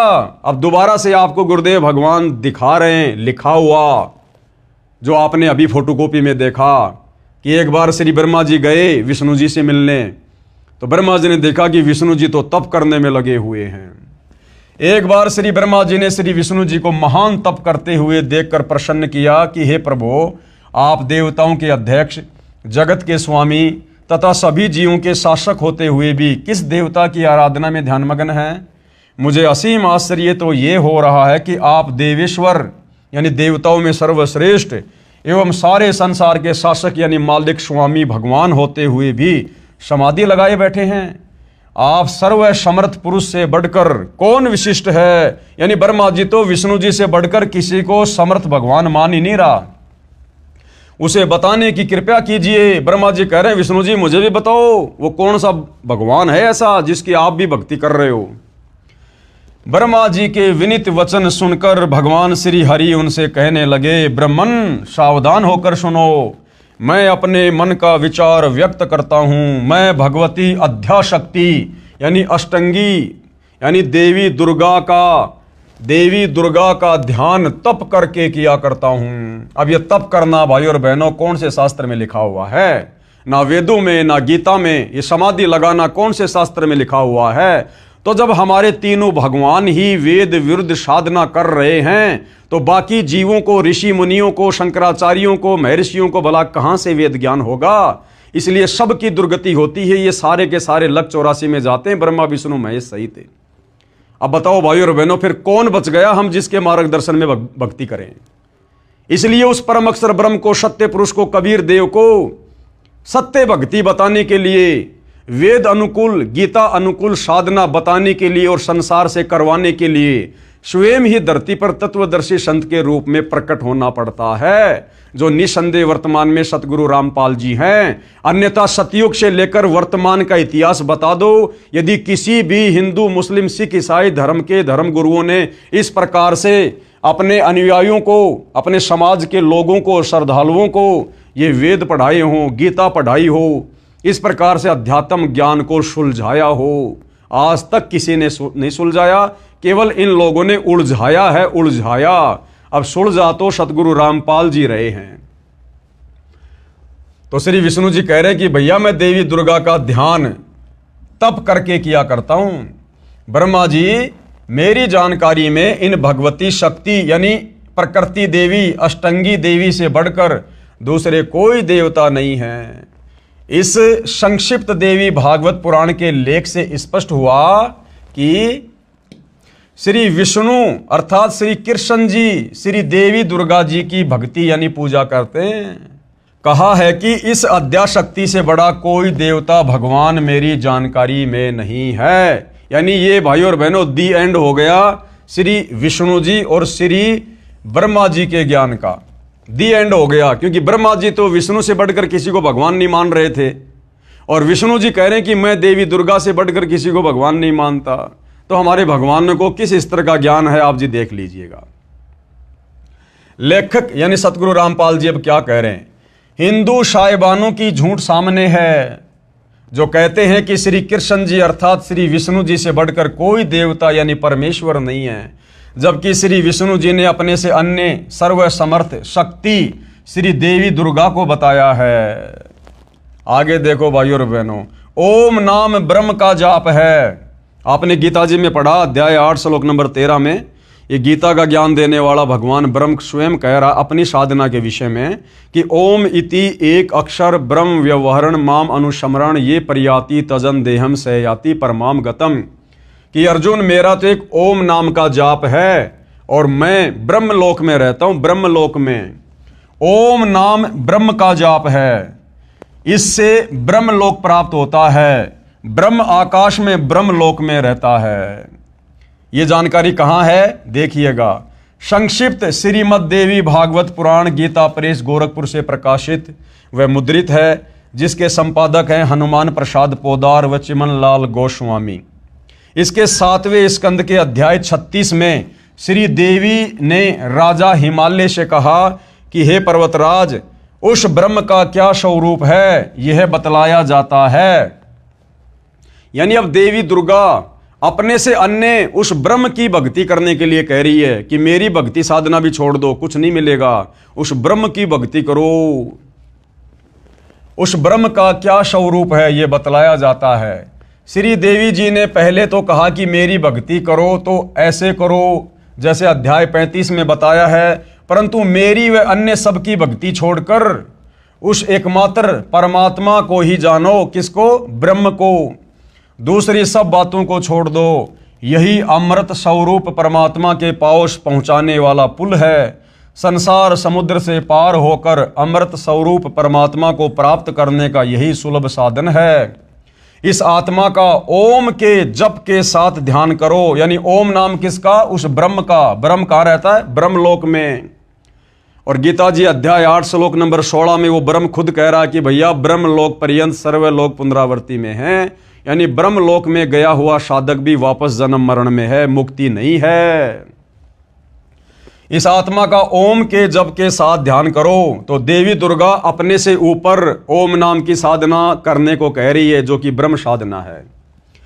इससे अज्ञानमय अंधकार से सर्वदा परे और संसार समुद्र से उस पार जो ब्रह्म है उसको पा जाओगे, तुम्हारा कल्याण हो। वह यह सबका आत्मा ब्रह्म ब्रह्मलोक रूप दिव्य आकाश में रहता है। कहाँ रहता है? ब्रह्मलोक रूप दिव्य आकाश में। गीता अध्याय 18 श्लोक 62 में गीता ज्ञान दाता यानी ब्रह्म ने कहा है। अब देवी दुर्गा ने टोपी किसके ऊपर पहना दी? ब्रह्म के ऊपर, कि भैया मेरी भक्ति से भी कुछ नहीं मिलेगा, उस ब्रह्म की भक्ति करो। अब वो ब्रह्म क्या कह रहा है गीता जी का ज्ञान देते समय अर्जुन को अध्याय 18 श्लोक नंबर 62 में कि भैया मेरी भक्ति से भी कुछ नहीं होगा, मेरी भक्ति से भी जन्म मरण का रोग समाप्त नहीं होगा, गधे कुत्ते सुअर बनने से नहीं बच सकते, नरक में जाने से नहीं बच सकते। अब वो ब्रह्म अपने से अन्य भगवान की भक्ति करने के लिए कह रहा है। गीता अध्याय 18 श्लोक 62 में गीता ज्ञान दाता यानी ब्रह्म ने कहा है कि परम शांति प्राप्त करनी है, अर्थात जन्म मरण से छुटकारा चाहता है तथा सनातन परम धाम को प्राप्त करना चाहता है। सनातन परम धाम यानी जहां जाने के बाद भगत वापस लौटकर काल के लोक में नहीं आता, जन्म मरण में नहीं आता। सनातन परम धाम यानी सतलोक। तो उस परमेश्वर की शरण में जा जिसको गीता अध्याय 8 श्लोक 3 में परम अक्षर ब्रह्म कहा है। अब बताओ, अध्याय 18 श्लोक 62 में गीता ज्ञान देने वाले ब्रह्म ने जिस ब्रह्म की भक्ति करने के लिए दुर्गा कह रही है, उस ब्रह्म ने कह दिया अर्जुन को कि भैया अगर तुझे सदा सदा के लिए जन्म मरण से छुटकारा पाना है तो उस परमेश्वर की शरण में जा जिसको उसी गीता ज्ञान दाता ने अध्याय 8 श्लोक नंबर 3 में परम अक्षर ब्रह्म कहा है, सत्य पुरुष कहा है, कबीर देव कहा है। तथा गीता अध्याय 8 श्लोक 8, 9, 10 में कहा है कि जो उस परम अक्षर ब्रह्म की भक्ति करता है उसी को प्राप्त होता है। यानी अपने से अन्य उस परम अक्षर ब्रह्म की भक्ति करने के लिए ये ब्रह्म स्वयं कह रहा है। गीता अध्याय 15 श्लोक 4 में गीता ज्ञान दाता ने यानी इस ब्रह्म ने कहा है कि तत्व ज्ञान रूपी शस्त्र से अज्ञान को काटकर उसके पश्चात परमेश्वर के उस परम पद की खोज करनी चाहिए जहां जाने के पश्चात साधक लौटकर संसार में नहीं आते। जिसने संसार की रचना की है उसकी भक्ति कर, यानी गीता ज्ञान देने वाला ब्रह्म तो अपने से अन्य उस परम अक्षर ब्रह्म की भक्ति करने की सलाह दे रहा है। गीता बोलने वाला क्षर ब्रह्म यानी काल निरंजन है, वह परम अक्षर ब्रह्म की भक्ति करने को कह रहा है। क्लियर कर दिया गुरुदेव भगवान ने। विचार करें, अब पूज्य गुरुदेव भगवान क्या कह रहे हैं कि भाई विचार करो। श्री कृष्ण जी अर्थात श्री विष्णु जी श्री देवी दुर्गा को सबसे बड़ी बता रहे हैं। फिर श्री देवी दुर्गा ब्रह्म यानी क्षर पुरुष को समर्थ बता रही है, और फिर ये क्षर पुरुष यानी ब्रह्म किसको बड़ा बता रहा है? ये देवी दुर्गा उस ब्रह्म की भक्ति के लिए कह रही है। और जो ब्रह्म है यानी गीता ज्ञान देने वाला काल, वो अपने से समर्थ, सबकी उत्पत्ति करता, सबके धारण पोषण करता पुरुषोत्तम अविनाशी परमेश्वर की भक्ति करने को कह रहा है। और भाइयों और बहनों, उस अविनाशी परमेश्वर की भक्ति, परम अक्षर ब्रह्म की भक्ति वो कैसे मिलेगी?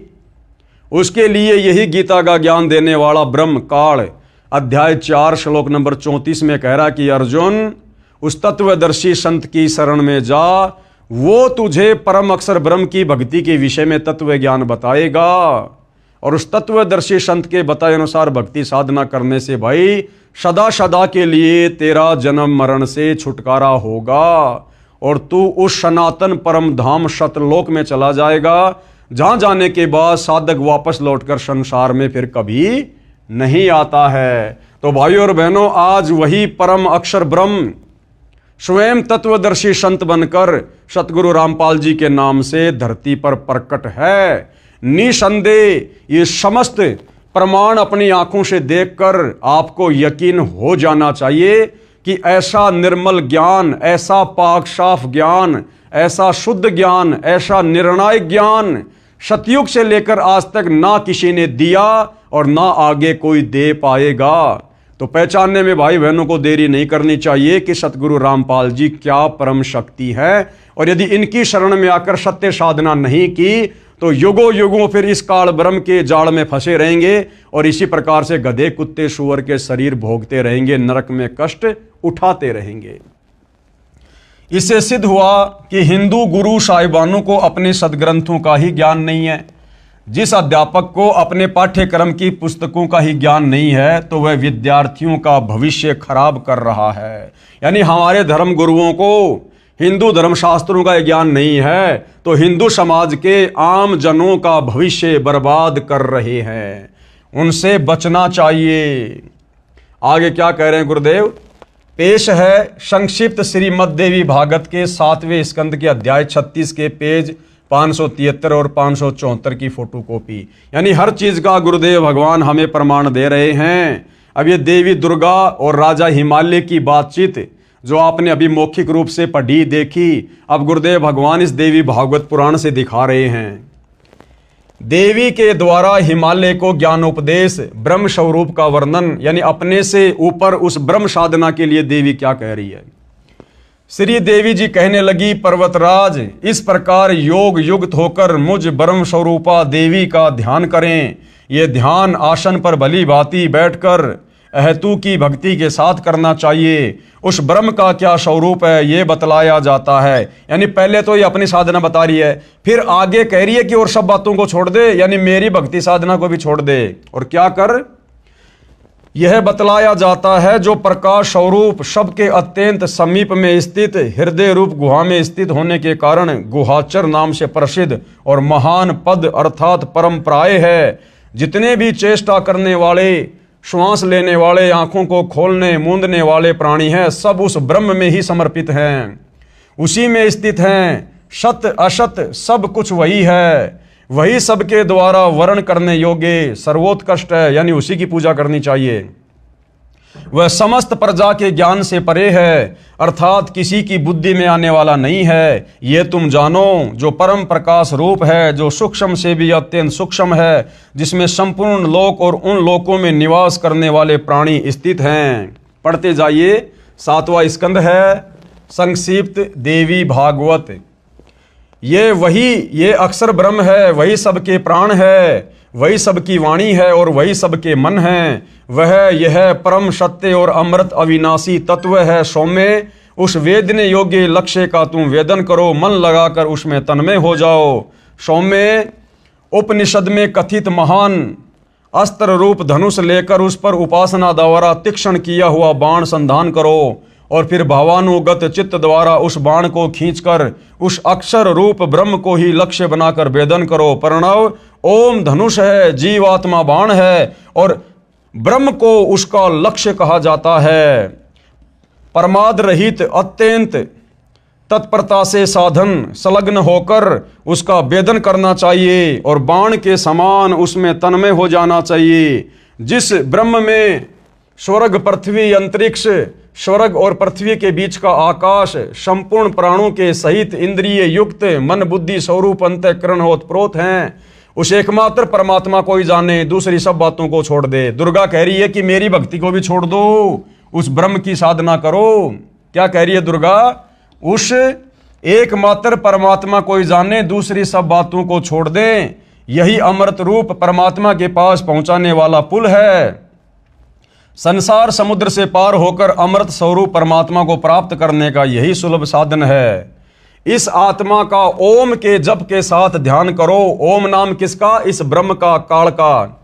इससे अज्ञानमय अंधकार से सर्वदा परे और संसार समुद्र से उस पार जो ब्रह्म है उसको पा जाओगे, तुम्हारा कल्याण हो। यानी देवी दुर्गा को भी वेद ज्ञान नहीं, गीता वाला ज्ञान नहीं।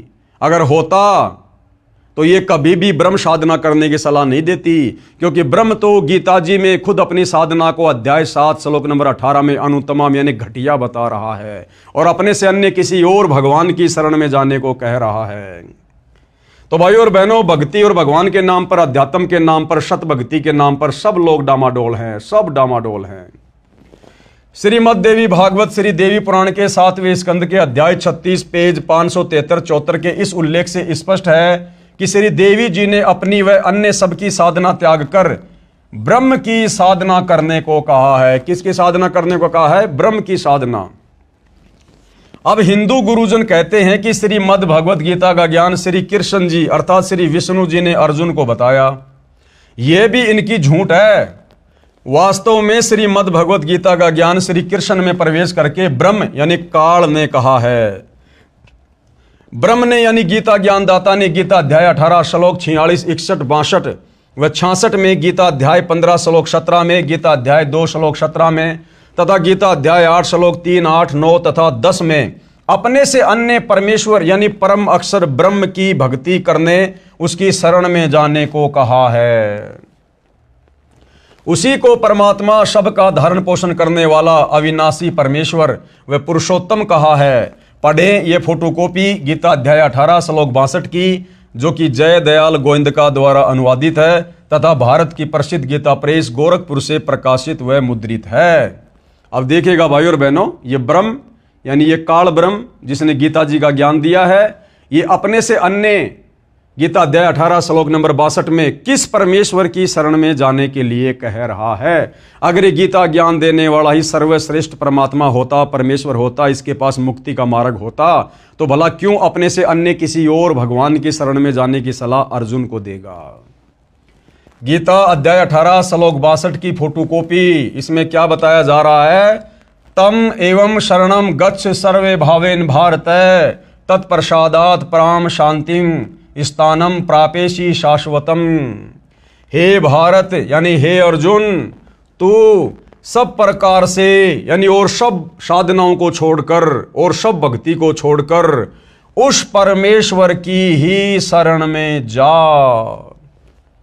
अब भाइयों और बहनों, समझदार को तो इतना बहुत है, जब खुद गीता का ज्ञान देने वाला भगवान और गीता ज्ञान देने वाले भगवान से बढ़कर हिंदू समाज और किसी को भगवान नहीं मानता, वो चाहे श्री कृष्ण समझ लो, चाहे विष्णु समझ लो, चाहे ये काल ब्रह्म समझ लो। जब ये खुद हिंदुओं का सबसे बड़ा भगवान गीता का ज्ञान देने वाला अपने से अन्य किसी और भगवान की शरण में जाने के लिए अर्जुन को कह रहा है, तो ये स्वयं सिद्ध है कि गीता का ज्ञान बोलने वाले भगवान के पास में मुक्ति का मार्ग नहीं है, कंप्लीट आध्यात्मिक ज्ञान नहीं है, वेद अनुकूल साधना नहीं है जिससे हमारा जन्म मरण समाप्त हो। हे भारत यानी हे अर्जुन, तो सब प्रकार से उस परमेश्वर की ही शरण में जा। उस परमात्मा की कृपा से ही तू परम शांति कब मिलती है? जब हमारा जन्म मरण का झंझट समाप्त हो जाए। भाई जब तक जन्मेंगे मरेंगे तो कभी गधे बनेंगे, कभी कुत्ते बनेंगे, कभी इंसान बनेंगे, कभी देवता बनेंगे, कभी नरक में जाएंगे, कभी स्वर्ग में जाएंगे। तो भाई परम शांति नहीं हो सकती जब तक हम जन्म और मरण में हैं। तो क्या कह रहा है कि उस परमात्मा की कृपा से ही तू परम शांति को तथा सनातन परम धाम को प्राप्त होगा।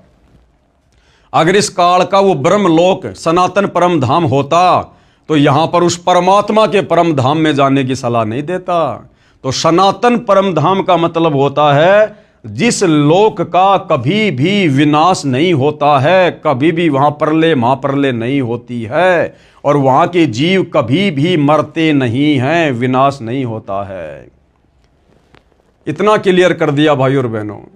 लेखक यानी सतगुरु रामपाल जी क्या कह रहे हैं? क्या आप जानते हैं गीता अध्याय 7 श्लोक 29 में गीता ज्ञान देने वाले प्रभु ने कहा है कि जो साधक यानी भगत केवल जरा यानी वृद्ध अवस्था बुढ़ापे के दुख से तथा मरण यानी मौत के दुख से छूटने के लिए ही प्रयत्नशील हैं, यानी साधना करते हैं, भक्ति करते हैं, वे तत्ब्रह्म यानी उस ब्रह्म यानी गीता अध्याय 18 श्लोक 62 में बताए परमेश्वर को तथा संपूर्ण अध्यात्म ज्ञान यानी तत्व ज्ञान को तथा संपूर्ण कर्मों को जानते हैं, यानी एक लेवा एक देवा दूतम वाली कथा जानते हैं। उत्तर हिंदू पक्ष नहीं। हिंदू भाई कहते हैं भाई हम तो नहीं जानते वो कौन परमात्मा है, क्या परमात्मा है जिसके विषय में गीता का ज्ञान देने वाला अध्याय 18 श्लोक नंबर 62 में कह रहा है। प्रश्न 19 हिंदू पक्ष की तरफ से, क्या आप जानते कि तत्ब्रह्म कौन है? प्रमाण गीता व पुराणों से बताओ। अब हिंदू पक्ष कह रहा है संत रामपाल जी से कि आप जानते हैं क्या वो तत्ब्रह्म कौन है और कहां बोली है ये बातें? गीता ज्ञान देने वाला भगवान कहां कह रहा है? तो गुरुदेव भगवान अब आपको गीता जी से ही प्रमाण दिखा रहे हैं। उत्तर लेखक यानी सतगुरु रामपाल जी ने कहा, हां सुनो मैं जानता हूं। गीता अध्याय 8 श्लोक 1 में अर्जुन ने गीता ज्ञान देने वाले इस काल ब्रह्म से प्रश्न किया, किम तत्ब्रह्म, कि वह तत्ब्रह्म क्या है, यानी तेरे से अन्य वो परमात्मा कौन है, क्या है, जिसके विषय में आपने यानी गीता ज्ञान देने वाले ने गीता अध्याय 7 श्लोक 29 में कहा है। इसका उत्तर गीता ज्ञान बताने वाले प्रभु यानी काल ब्रह्म ने आपके अनुसार श्री कृष्ण जी ने गीता अध्याय 8 श्लोक नंबर 3 में जवाब दिया है और कहा है वह परम अक्षर ब्रह्म है। साफ साफ बताया है कि वो तत्ब्रह्म क्या है, परम अक्षर ब्रह्म है, वो सत्य पुरुष है, वो कबीर देव है जो सनातन परम धाम सतलोक में रहता है। फिर इसी प्रसंग को आगे बढ़ाते हुए गीता ज्ञान देने वाले ने गीता के इसी अध्याय 8 के श्लोक 5 और 7 तथा श्लोक 8, 9, 10 में स्पष्ट किया है कि श्लोक 5 से 7 जो पुरुष अंत काल में मुझको ही सुमरण करता हुआ शरीर को त्याग कर जाता है वह मेरे साक्षात रूप को प्राप्त होता है, यानी काल रूप को प्राप्त होता है, ब्रह्मलोक में जाता है। इसमें कुछ भी संशय नहीं है। गीता अध्याय 8 श्लोक 5। हे कुंती पुत्र अर्जुन, अंत काल में मनुष्य यानी साधक जिस जिस भी भाव को यानी इष्ट को सुमरण करता हुआ शरीर का त्याग करता है उस भाव को ही प्राप्त होता है, क्योंकि वह सदा उसी के भाव से भावित हो रहा है। गीता अध्याय 8 श्लोक 6। यानी अंतिम समय में मरते समय आप जिस भी इष्ट का सुमरण करते हो उसी के लोक में जाते हो। इसलिए हे अर्जुन, तू सब समय में निरंतर मेरा सुमरण कर और युद्ध भी कर यानी काम धंधा भी कर और मेरा सुमरण भी कर ओम नाम का। इस प्रकार मुझ में समर्पित भाव से युक्त होकर तू निसंदेह मुझको ही प्राप्त होगा, यानी मेरे ब्रह्मलोक में आएगा और ब्रह्मलोक में आने के बाद लंबे समय तक रहेगा। उसके बाद जब तेरी भक्ति कमाई खर्च होगी फिर तेरे को नीचे नरक में डाला जाएगा, 84 लाख योनियों में डाला जाएगा, क्योंकि खुद फिर ये गीता अध्याय 8 श्लोक नंबर 16 में कहता कि ब्रह्मलोक पर्यंत सर्वलोक पुनरावर्ती में अर्थात जन्म और मरण में है। हे भद्र पुरुष, इन उपरोक्त श्लोकों में तो गीता ज्ञान देने वाले ने अपनी भक्ति करने को कहा है जिससे उसी को प्राप्त होगा। फिर गीता अध्याय 8 के श्लोक 8, 9, 10 तथा 20 व 22 में उस परम अक्षर ब्रह्म की भक्ति करने को कहा है, जिसके विषय में ऊपर बताया है। यानी यहां पर गीता अध्याय 8 श्लोक 7 में तो ये काल ब्रह्म अर्जुन को अपनी भक्ति करने के लिए कह रहा है, और फिर गीता अध्याय 8 श्लोक नंबर 8, 9, 10, 20 व 22 में अपने से अन्य उस परम अक्षर ब्रह्म की भक्ति करने की सलाह दे रहा है, जिसकी भक्ति करने से तेरा स्थायी रूप से जन्म मरण समाप्त हो सकता है। गीता अध्याय 8 श्लोक 8, 9, 10। हे पार्थ, परमेश्वर के यानी परम अक्षर ब्रह्म के अभ्यास रूप योग से यानी उसकी भक्ति करने से युक्त दूसरी ओर न जाने वाले चित्त से निरंतर चिंतन करता हुआ मनुष्य परम दिव्य परमेश्वर यानी परम अक्षर ब्रह्म को ही प्राप्त होगा। यानी जो अंतिम श्वास तक तत्वदर्शी संत से उपदेश लेकर उस परम अक्षर ब्रह्म की साधना करेगा और मरते समय तक करता रहेगा, वो अंत में उसी के सनातन परम धाम में जाएगा। ये सारांश है गीता अध्याय 8 श्लोक 8 का। श्रीमान जी, अब सतगुरु रामपाल जी क्या कह रहे हैं हिंदू पक्ष से कि श्रीमान जी ध्यान देना, इस श्लोक 9 में गीता बोलने वाले प्रभु यानी आपके अनुसार श्री कृष्ण जी ने यह भी स्पष्ट कर दिया कि वही सर्वस्य धातारम यानी वो परम अक्षर ब्रह्म ही सबका धारण पोषण करने वाला है। यानी ये कह रहा है कि मैं भी भैया सबका पेट नहीं भर सकता, सबका पेट भरने वाला तीनों लोकों में प्रवेश करके वो परम अक्षर ब्रह्म ही है, मेरा भी पेट वही भर रहा है। जो अनादि सबके नियंता सूक्ष्म से अति सूक्ष्म सबके धारण पोषण करने वाले अचिंत्य स्वरूप सूर्य के सदृश प्रकाशमान अज्ञान से अति परे शुद्ध सच्चिदानंद घन परमेश्वर का सुमरण करता है। गीता अध्याय 8 श्लोक 9। वह भक्ति युक्त पुरुष यानी ऐसी भक्ति करने वाला उस परम अक्षर ब्रह्म की तत्वदर्शी संत से लेकर वह भक्ति युक्त पुरुष यानी भगत अंत काल में योग बल से यानी भक्ति की शक्ति से प्राणों यानी श्वासों को भ्रकुटी के मध्य में अच्छी तरह स्थापित करके यानी अपनी सुरती नृत्य उस परमात्मा के चरणों में लगा के फिर निश्चल मन यानी किसी भी प्रकार से डगमग ना होने वाले मन से सुमरण करता हुआ उस मेरे से दूसरे, गीता ज्ञानदाता कह रहा कि मेरे से दूसरे दिव्य पुरुष यानी परम अक्षर ब्रह्म परमेश्वर को ही प्राप्त होता है। क्लियर कर दिया गीता ज्ञानदाता ने। हे जेंटलमैन यानी सतगुरु रामपाल जी कह रहे हैं उन नादान हिंदू भाई बहनों से जो इस प्रकार के सवाल कर रहे हैं अज्ञानता में। हे जेंटलमैन, क्या आपको व आपके धर्म गुरुओं को उस परमेश्वर परम अक्षर ब्रह्म का पता है?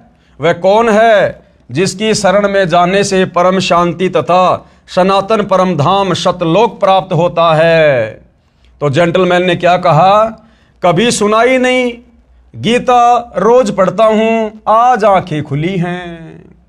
अब भाई ठंडा हो गया लास्ट में जाके इतने प्रमाण देखने के बाद कि भाई मैंने तो कभी सुना ही नहीं, ना कभी हमारे धर्मगुरुओं ने बताया, और मैं तो रोज गीता पढ़ता था, लेकिन मेरी तो आंखें आज खुली हैं ये प्रमाण देखकर। क्या कह रहा है? जेंटलमैन ने कहा कभी सुना ही नहीं, गीता नित्य पढ़ता हूं, आज आंखें खुली हैं। तो बाकी भाई बहनों की भी आंखें खुल जानी चाहिए, अन्यथा भाई और बहनों समय बहुत तेजी से गतिमान है। पढ़ें उपरोक्त गीता के सर्व श्लोकों की फोटोकॉपी, जिसके अनुवादक श्री जय दयाल गोविंदका जी हैं तथा प्रकाशक व मुद्रक गीता प्रेस गोरखपुर है। इसी पुस्तक के पेज 20 व 23 पर गीता बोलने वाला नाशवान है, गीता का ज्ञान देने वाला ये ब्रह्मा विष्णु महेश का पिता, दुर्गा का पति, ये काल ब्रह्म जिसको क्षर ब्रह्म भी कहते हैं, क्षर पुरुष भी कहते हैं, ज्योति निरंजन भी कहते हैं, ये किस ब्रह्मांड का स्वामी है, ये भी नाशवान है, जन्म और मृत्यु होती है इसकी, सब कुछ गीता जी में लिखा हुआ है कंप्लीट। आप जी देखते जाइए। गीता बोलने वाला नाशवान है और परम अक्षर ब्रह्म यानी जिसके विषय में गीता ज्ञानदाता बार बार कहता कि उसकी शरण में जा, उसकी शरण में जा, वह परम अक्षर ब्रह्म अविनाशी है जिसका नाम कबीर है। प्रमाण के लिए गीता अध्याय 4 श्लोक 5, अध्याय 2 श्लोक 12, अध्याय 10 श्लोक 2 में पढ़ें। यानी गीता जी के इन श्लोकों में ये गीता का ज्ञान देने वाला भगवान, ये काल ब्रह्म अपनी जन्म और मृत्यु के विषय में बातें कर रहा है कि भाई मेरी तो जन्म और मृत्यु होती है। कौन कौन से श्लोकों में? अध्याय 4 श्लोक 5, अध्याय 2 श्लोक 12 और अध्याय 10 श्लोक 2 में, जिनमें गीता ज्ञानदाता ने अपना जन्म मृत्यु होना स्वीकारा है, तथा गीता अध्याय 2 श्लोक 17 में तथा अध्याय 15 के श्लोक 17 में अपने से अन्य यानी परम अक्षर ब्रह्म यानी सर्वश्रेष्ठ परमात्मा यानी परमेश्वर को अविनाशी बताया है। गीता अध्याय 18 श्लोक 62 में उसी की शरण में जाने को गीता बोलने वाले आपके अनुसार श्री विष्णु जी ने कहा है।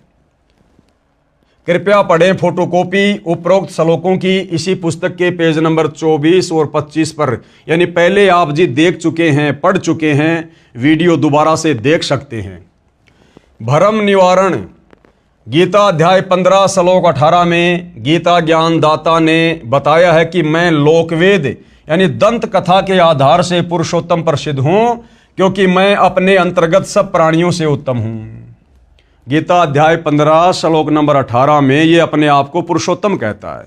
तो बहुत सारे लोगों को शंका हो जाती है कि जी ये जो गीता बोलने वाला भगवान है जिसको आप काल ब्रह्म कह रहे हैं, ये तो गीता अध्याय 18 श्लोक नंबर 15 में अपने आप को पुरुषोत्तम कह रहा है कि मैं तो पुरुषों में सबसे उत्तम हूं, यानी भगवानों में सबसे सर्वश्रेष्ठ हूं।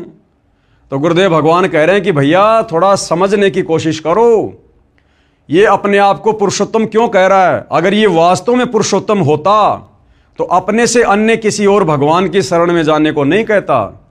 यदि ये स्वयं ही पुरुषोत्तम होता तो ये स्वयं गीता अध्याय 15 श्लोक नंबर 17 में ये नहीं कहता कि उत्तम पुरुष तू अन्य परमात्मा इति उधारते, यानी उत्तम पुरुष, उत्तम भगवान, सर्वश्रेष्ठ भगवान तो कोई और ही है जिसको परमात्मा कह सकते हैं।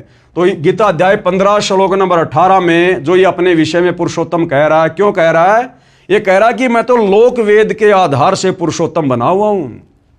यानी इन साधु संत महर्षियों को, ऋषियों को, इनको वेद ज्ञान नहीं था, गीता ज्ञान नहीं था, जिस कारण से मेरे से ऊपर उस अविनाशी परमात्मा की जानकारी ये प्राप्त नहीं कर पाए, और इन्होंने केवल मेरे को ही परमात्मा घोषित कर दिया, पुरुषों में उत्तम पुरुषोत्तम घोषित कर दिया कि भैया इस ब्रह्म से बढ़कर दूसरा कोई भगवान नहीं, कोई परमात्मा नहीं। जबकि ये ब्रह्म तो खुद गीता में बार बार अध्याय 18 श्लोक 66 में कह रहा कि तू उस परमेश्वर की शरण में जा। तो इन ऋषि मुनियों ने वेदों को अच्छे से पढ़ा नहीं, पढ़ा तो समझा नहीं, क्योंकि समझ में आएंगे तत्वदर्शी संत की शरण में आने से, और तत्वदर्शी संत इनको मिला नहीं, मिला तो इन्होंने स्वीकार नहीं किया मान बढ़ाई में आके, जिस कारण से ये लोग गीता के ज्ञान को समझ नहीं पाए, और इस ब्रह्म से ऊपर इन्होंने और किसी को भगवान नहीं माना, जिस कारण से ये लोग ब्रह्म को लोक वेद के माध्यम से, सुनी सुनाई बातों के माध्यम से पुरुषोत्तम कह रहे हैं।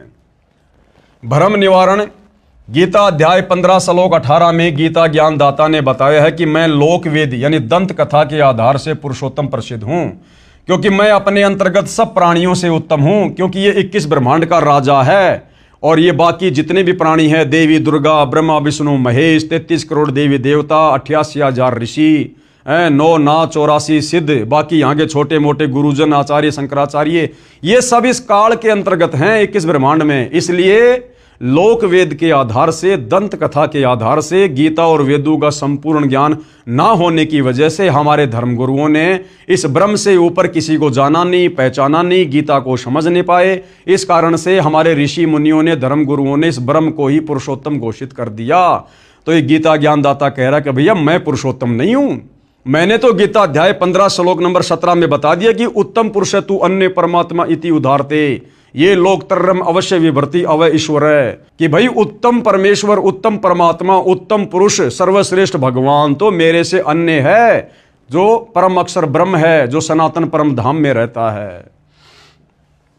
विचार करो, गीता ज्ञानदाता ने गीता अध्याय 8 श्लोक 3 में परम अक्षर ब्रह्म अपने से अन्य बताया है, श्लोक 5 और 7 में अपनी भक्ति करने को कहा है, तथा गीता अध्याय 8 के श्लोक 8, 9, 10, 20 व 22 में अपने से अन्य परम अक्षर ब्रह्म, उस पुरुषोत्तम की यानी परम अक्षर पुरुष, सच्चिदानंद घन ब्रह्म यानी दिव्य परम पुरुष परमेश्वर की भक्ति करने को कहा है। फिर भला ये अपने आप को पुरुषोत्तम कैसे कहेगा?